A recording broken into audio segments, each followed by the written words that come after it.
Bonjour, donc voici le petit texte que je vous propose aujourd'hui. N'hésitez pas à appuyer sur pause le temps de votre méditation et ensuite vous pouvez poursuivre si vous le souhaitez la lecture de la vidéo pour écouter ce que ce texte m'a inspiré à moi. Mais vraiment, ce n'est pas une obligation, sentez-vous absolument libre. Le plus important, c'est vraiment ce que le texte vous dit à vous. Et si justement vous souhaitez partager, mais là non plus ce n'est pas une obligation, faites-le en toute liberté si vous le désirez. Donc si vous souhaitez partager ce que le texte vous a inspiré, n'hésitez pas à le faire en commentaire. C'est vraiment toujours inspirant de voir à quel point l'Évangile parle à chacun de manière très personnelle. Donc n'hésitez pas. Bonne méditation! Alors ce texte me semble important parce qu'il met vraiment en garde contre le fait de préférer la tradition au commandement de Dieu. Là c'est vraiment le verset 8 qui a retenu mon attention, qui peut être traduit de différentes manières par rapport au commandement de Dieu. Ça peut être abandonner le commandement de Dieu, comme dans la traduction de Louis II, laisser de côté chez Osty, ou encore rejeter, c'est encore plus fort, dans la traduction de Frédéric Boyer. Donc d'un côté on abandonne le commandement de Dieu, on rejette le commandement de Dieu. Et deuxième point, pour s'accrocher, on s'accroche aux traditions humaines, ça c'est dans la traduction de Frédéric Boyer, on s'attache à la tradition des hommes, etc. Donc là, il y a vraiment un risque de privilégier la tradition des hommes au commandement de Dieu.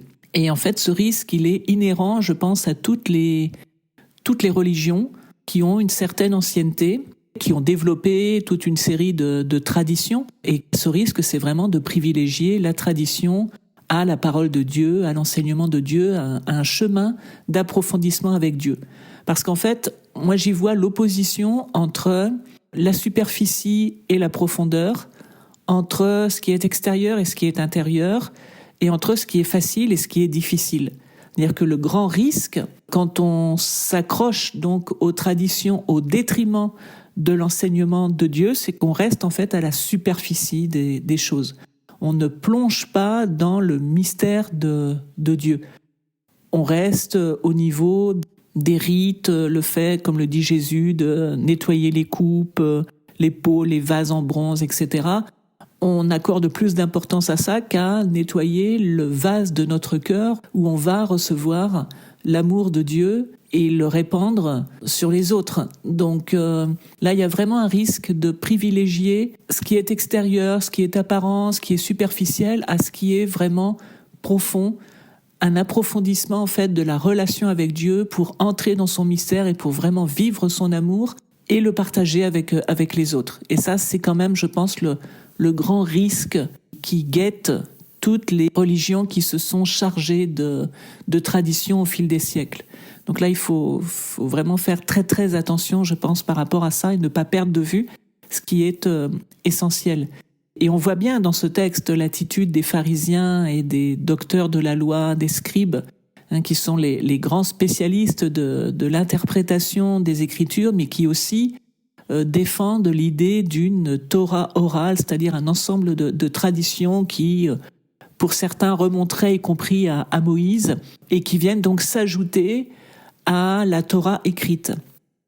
Et on voit bien que eux sont effectivement attachés à ces préceptes qui se sont progressivement ajoutés au fil des siècles, dont ils ont hérité de leurs ancêtres, et on voit qu'ils s'y sont attachés, puisqu'ils critiquent l'attitude des disciples qui ne se lavent pas les mains avant de prendre le repas. Et je me suis dit, mais voilà, Jésus en fait ne pouvait pas choisir parmi ses disciples des pharisiens ou des scribes, c'est-à-dire en théorie les grands spécialistes de la foi, parce qu'il n'aurait pas réussi à le suivre sur son chemin, qui est un chemin de totale liberté, en fait, par rapport à ces préceptes-là, et vraiment de relation unique, profonde et forte à son Père, dans laquelle il nous invite, en fait, à entrer. Et pour entrer dans cette relation au Père, on ne peut pas être prisonnier comme ça de préceptes, d'idées, de traditions héritées des ancêtres. Il faut être capable de s'en libérer. Or, ces disciples, n'étant pas prisonniers eux-mêmes de ces traditions, sont capables de s'en libérer et d'entrer davantage dans le chemin que Jésus leur propose que s'ils avaient été pharisiens ou etc. Le chemin avec Jésus aussi, c'est un chemin de totale surprise. L'idée des traditions, c'est quelque chose de figé, de rigide, qui ne laisse pas de place en fait à la surprise. Or, là aussi, le chemin que propose Jésus, c'est vraiment un chemin de surprise totale par rapport à l'idée qu'il s'était fait d'un Messie, du Messie, c'est l'opposé, c'est l'inverse. Il va mourir sur la croix, etc. Tout ça, ça aurait été absolument inenvisageable, encore plus, disons, pour des grands spécialistes, pharisiens, docteurs de la loi, que pour les disciples qui le suivaient, qui déjà ont eu de la peine à comprendre. Donc voilà, je pense que ce texte, il est à méditer sur notre rapport, quand on appartient à une religion, sur notre rapport à la tradition.